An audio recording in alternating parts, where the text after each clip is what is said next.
മാന്യസദസ്സിന് നമസ്കാരം. ബഹുമാനപ്പെട്ട അധ്യാപകരെ, എൻ്റെ പ്രിയ കൂട്ടുകാരെ, ഇന്നത്തെ എൻ്റെ പ്രസംഗ വിഷയം ശിശുദിനത്തെ പറ്റിയാണല്ലോ. അതിനെപ്പറ്റി ഏതാനും ചില കാര്യങ്ങൾ ഞാനിവിടെ പറഞ്ഞുകൊള്ളട്ടെ. എൻ്റെ പ്രിയ കൂട്ടുകാർക്കും പ്രിയ അധ്യാപകർക്കും എൻ്റെ ശിശുദിന ആശംസകൾ നേർന്നുകൊള്ളുന്നു.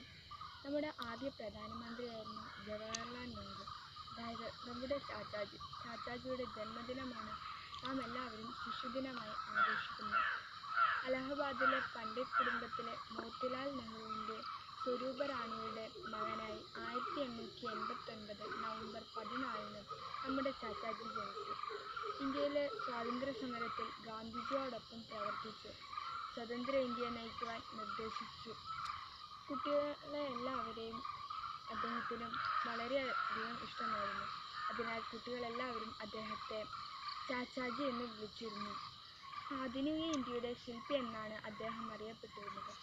കുട്ടികളുടെ ഭാവിയാണ് രാജ്യത്തിൻ്റെ ഭാവി എന്ന് അദ്ദേഹം വിശ്വസിച്ചിരുന്നു. കുട്ടികളുടെ വിദ്യാഭ്യാസത്തിനും ആരോഗ്യകാര്യങ്ങളിലും അദ്ദേഹം വളരെയധികം പ്രാധാന്യം നൽകിയിരുന്നു.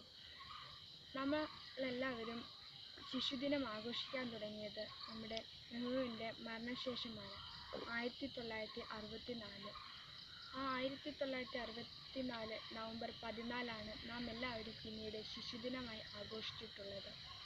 ഇതുപോലെ നമുക്കും പഠിച്ചു വളർന്ന് രാജ്യത്തിനു വേണ്ടി പ്രയത്നിക്കാം. ഇത്രയും പറഞ്ഞുകൊണ്ട് ഞാൻ എൻ്റെ പ്രസംഗ വിഷയം നിർത്തുന്നു. നന്ദി, നമസ്കാരം, ജയ് ഹിന്ദ്.